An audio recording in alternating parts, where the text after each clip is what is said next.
Okay, hi everyone. Nice to see you all again. Thank you for joining us once more. Lovely.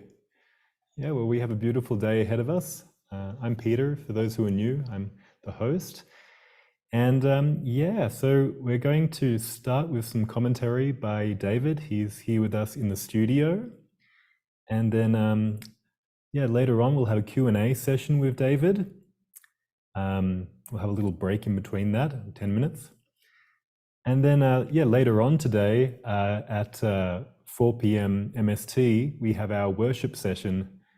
And so there's going to be music and sharings there. So we have a beautiful day ahead of us. So I'm going to pass it over to David now. Hi, everyone. Welcome. Such a precious time that we share together.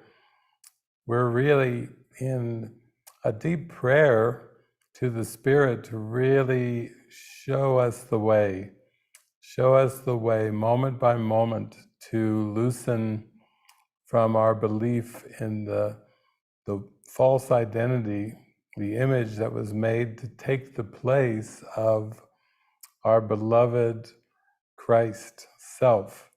And so you might say that time and space seem to be part of a hypnotism or a mesmerism or a fog. Let's just call it a fog. We've been in the fog, and now we want to get out of the fog.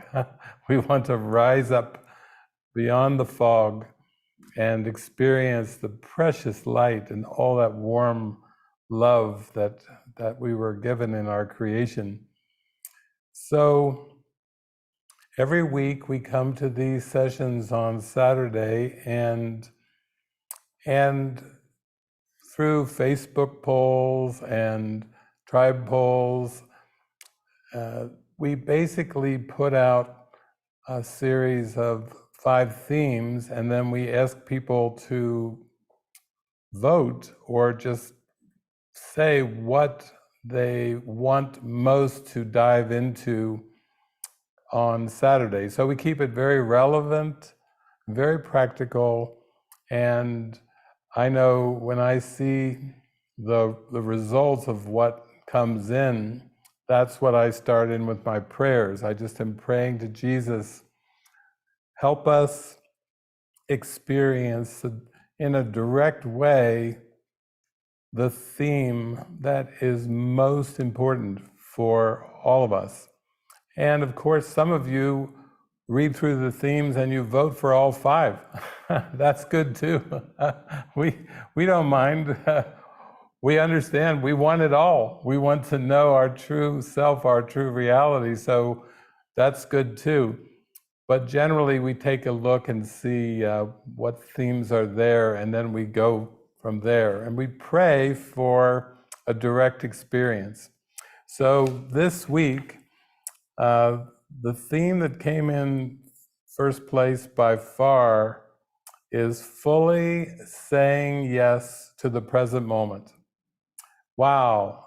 In what seems to be a world of time and space, a world of many, many distractions, a world of so many images, and that seems to be just exploding images, more images. The more that we watch time go before us, we see more exploding images, and it seems to be lots of complexities and competition and conflict, and you might say the world is trying to draw our attention, our mind's attention, into the form. And Jesus says that, this is what the world of specifics is. It's just idle images that were meant to keep you from going inside and remembering who you are. So because that came in number 1, that is the strong prayer for this week, this Saturday, fully saying yes to the present moment. The second theme was discover my calling and follow it, with an exclamation point after that.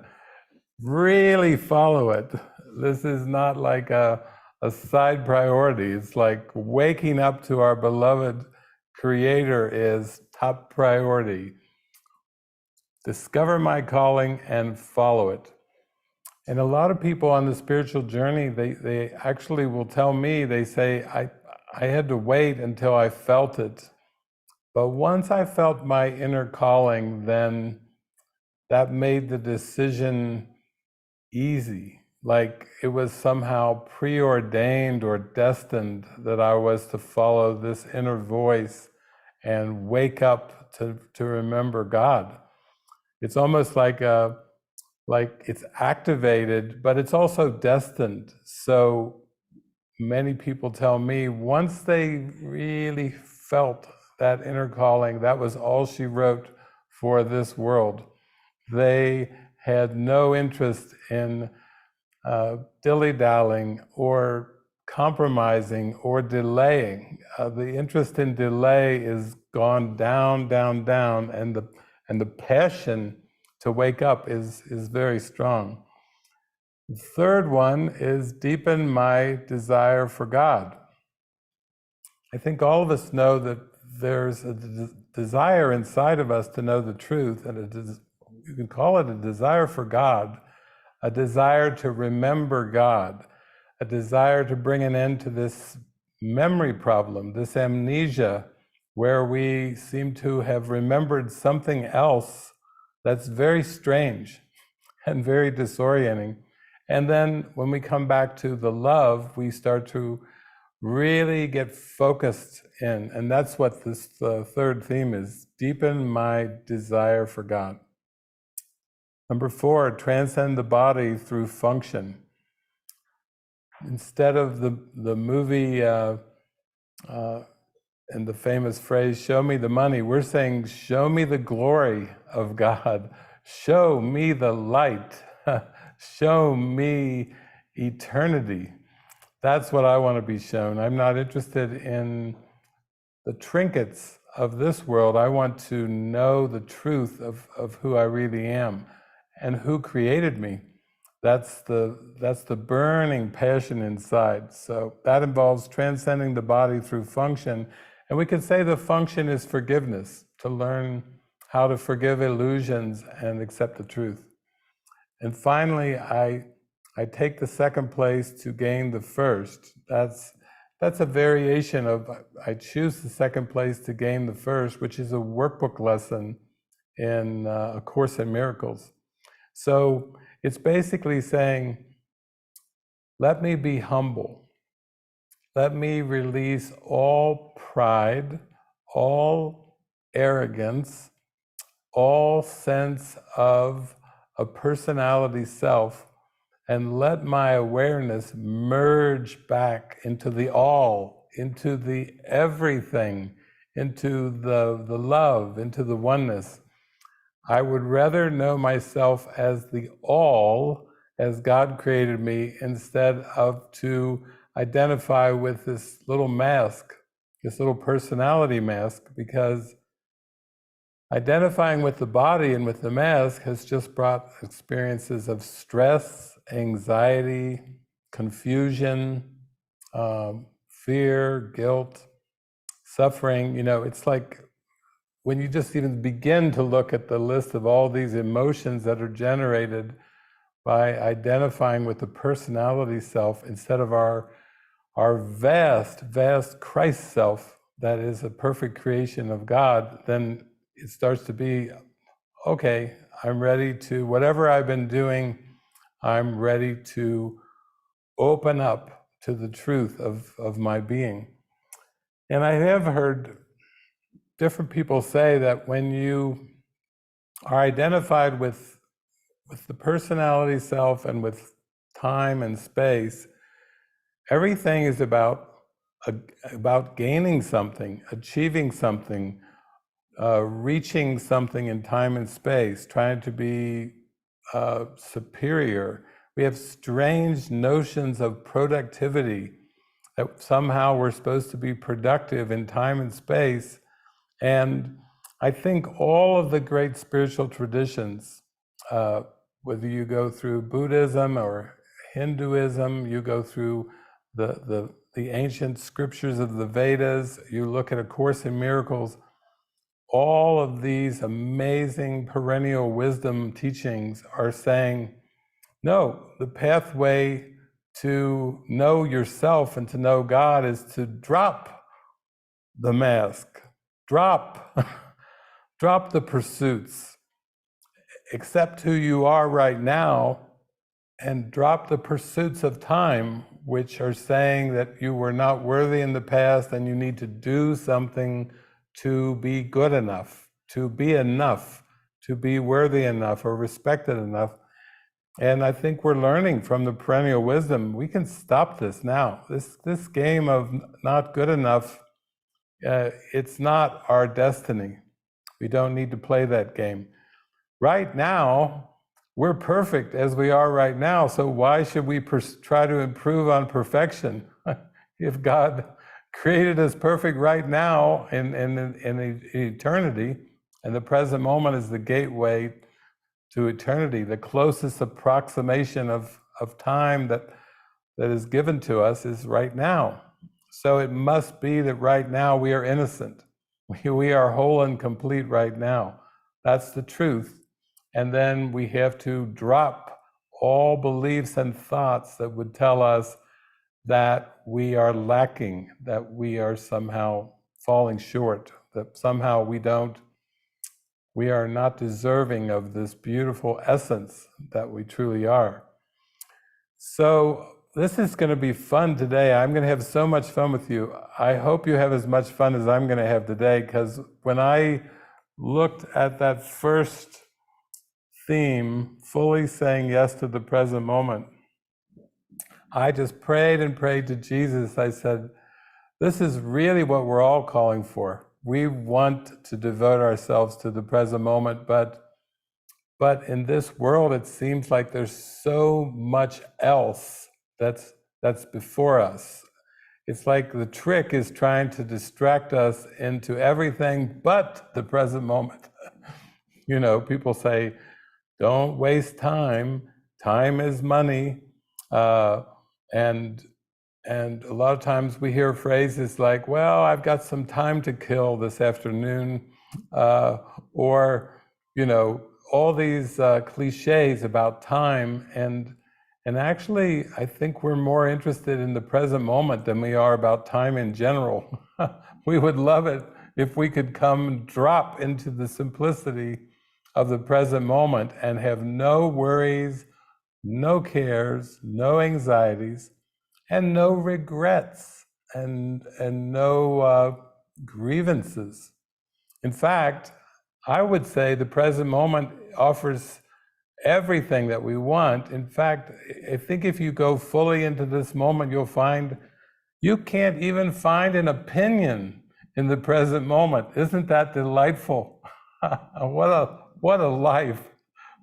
If somebody says, what's your opinion about this? You can say, I have no idea. I'm very content in this moment, but I have absolutely no idea about an opinion on anything. So when I prayed to Jesus this time, instead of getting something that's longer, he gave me like a two-part presentation today. And the first part of that presentation, are you ready? You might want to write this down. The first part is called The Fabric of the Cosmos, the Illusion of Time. That's what we're going to immerse our mind in first. The fabric of the cosmos, the illusion of time. And some of you are familiar with Brian Greene, and he's a scientist, a very friendly, very expanded mind, a very curious, like many scientists are. He's quite interested in looking closely of what does time actually mean to us. You know, it's one thing to keep time with a watch or a clock, but what does time actually mean? You know, he'll say, we always talk about time. It seems like it's part of every aspect of our experience of this world. But when you actually ask people, what is it? Then they sometimes, don't ask me to define it. It's what I deal with all the time. But they don't really know what it is. And he's pretty curious. What is time? And of course, Brian Greene will take us on a journey involving Einstein. And when Einstein was young, when he was growing up and around Switzerland, where we all think of Swiss watches and timepieces, he was growing up when it was a big deal to measure time, to wear time on your wrist, or to make beautiful clocks as furniture. He was growing up in an era where it seemed to be a big deal, this thing of time. But we know Einstein was never just accepting the surface of things. He started to question, what is it really? And I think Einstein was in the first wave of all the great quantum physicists that came along. And as I've said hundreds of times, quantum physics really takes us beyond empirical science. It takes us beyond Newtonian science, which is kind of like the previous, they called it common sense view of the world. And part of that is that the time just exists. This is what Isaac Newton said. He said, I'm not interested in probing anything about time. It's just there. But then Einstein comes along and it's like, is it really? What's really? Maybe we need to, it's like saying there's an elephant in the room. What's just there? Well, Einstein was more concerned, like, what is it? What is this thing we call time, linear time? And so we're going a bit down the rabbit hole with our first segment, the fabric of the cosmos, the illusion of time.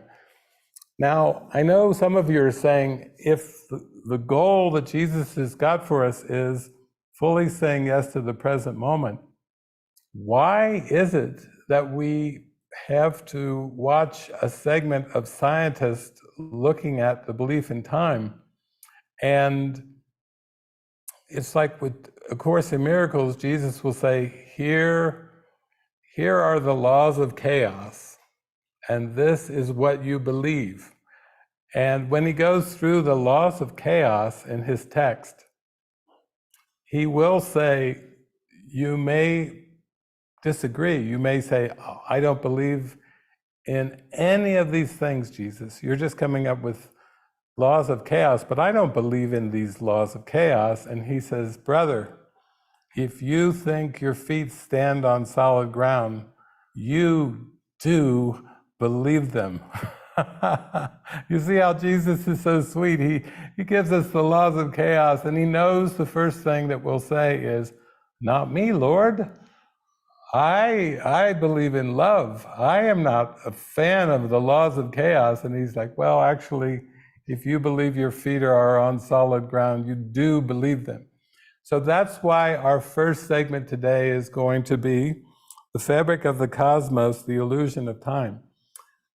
I am going to have so much fun today because we are thoroughly going to look at time and see that it is a trick. It's not just something that's there, like Isaac Newton said, and it's certainly not an absolute. A lot of times people will say, and in fact, if you go to university and you study all these different fields of thought and fields of study, they're all rooted in the belief in linear time. And I've never gone to a university where on the entrance registration to get into the university, they ask you if you believe in time or not. They just don't even ask the question. They're so mesmerized in Newtonian empirical perception of the world that it's like that's the accepted thing. And some people would say, David, don't be ridiculous. You're never going to go to a university and be asked if you believe in time. They would say, that's like interviewing a fish telepathically in the ocean and say, "Do you believe in water?" And I'd say, I would do that. I mean, I think a fish and I could have a deep joining of spirit. We might be able to dispel the water belief. Wouldn't that be fun? That would be a transcendent experience. We're not talking about a fish out of water. We're seeing no fish and no water.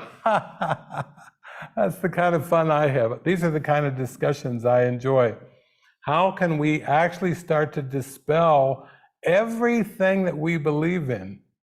And so what if everything that we believe in is based in linear time? Who cares? So what? Now what? Maybe now we're ready to let go of the whole thing. Maybe now we're ready for eternity. Maybe now we're ready for joy that has no break, just constant state of joy, constant state of happiness. And to do that, we have to see the trick of time. You've heard me talk a bit in the past about Brian Greene. You know, what I like about Brian Greene, he loves to bring in the graphics, and he kind of shows the Big Bang, and then this kind of, it looks like a loaf of bread. The cosmos actually looks like a loaf of bread. And then he goes slicing the loaf of bread, and he tries to dissect it for us and try to figure out the impossible. Because the Course is teaching us, Jesus is saying the separation never happened. So this loaf of bread actually never got baked, and neither was there a Big Bang. Wow, ooh, that's good. So I know if you're interested in going with me today, we're going to go back prior to the Big Bang. You've heard of entropy, which is the movement towards disorder. And now the scientists agree the cosmos is moving toward increasing disorder, and it's accelerating. It's not slowing down. It's just the cosmos is an accelerating projection of the ego, so it shouldn't surprise us that it's just accelerating disorder. And meanwhile, we want to have order. But what Jesus is going to teach us is we don't get order by arranging the contents of time and space. We come into order, where God orders our thoughts in spirit, by going prior to the loaf of bread, prior to time. As Jesus taught, before Abraham was, I am. Before the loaf of bread of the cosmos was, I am. Before the conundrum of entropy seemed to be, I am. I am the light that's prior to time. I'm not in time. I've never been in time. That's been the hallucination. That's been the story. Everything we have, even in terms of reincarnation, they're all stories in the loaf of bread. But today, I tell you, we're going to hop out of that loaf of bread. And then I'm going to have a brief musical interlude where you can take a pause after the first segment and feel the joy of coming into the light. And then the next one is going to be, of course, once you start to see the trick of time, then what should you devote yourself to? That's part two. I'm going to show you exactly what to devote your mind to in a very direct way in part two. So, as Jesus teaches, nothing real can be threatened. The I am presence cannot be threatened. Nothing unreal exists. He's talking about the cosmos and linear time. Herein lies the peace of God. So we're going to go through a very experiential movement today. What will come in part two will be a very devoted symbol of being of one mind with one desire to remember God. And this single desire, like Jesus taught in the Bible, let thine eye be single, or as he teaches us, when you have only one desire, and that desire is for God, then you become ready to return to creation or heaven. And that is something that that I think we discover at some point, like, wow, that must be the purpose of everything, is to discover my true reality and to discover that I last forever, that I'm not limited to the body and to the things of time. So that second segment, I think, is going to be delightful, because you're going to hear witnesses in that second segment. Witnesses of people who tried it out. They tried the loaf of bread out of time, and then they just thought, this isn't really my purpose. I really shouldn't be devoting my mind into the things of time. Most of us have not seen lots of examples. I think over the last 36 years, I've seen lots and lots of examples, but I think growing up through my childhood and my adolescence and my 20s, it's not like my world, my dream was peppered full of witnesses saying, drop everything and be the eternal being that you are. That's just, I never had a professor that said that to me. My parents didn't tell me that. And it was even kind of hard to find a book that would just say, you open it up, drop everything, and be the eternal being that you are. You know, that would be a pretty short book if that was it. But those were not coming around. Most of us had lots of other witnesses about grow up, be somebody, attain something, achieve something, and have a goal in the world, when actually the Spirit is saying, I want you to begin to be willing to really drop it in your mind, not in fear, but in joy. Drop the mask in joy, not in fear, just in absolute joy. So I hope you enjoy it as much as I'm going to. This is going to be a very fun ride today. We're going to go from science, and we're going to have an interlude of music, and then we're going to go into religious life. It's kind of a segue. Science, I'm talking expansive science, then a beautiful segue, then we're going to go into the life of devotion. So enjoy the ride with me. I think you're going to be convinced, just like me, this is it.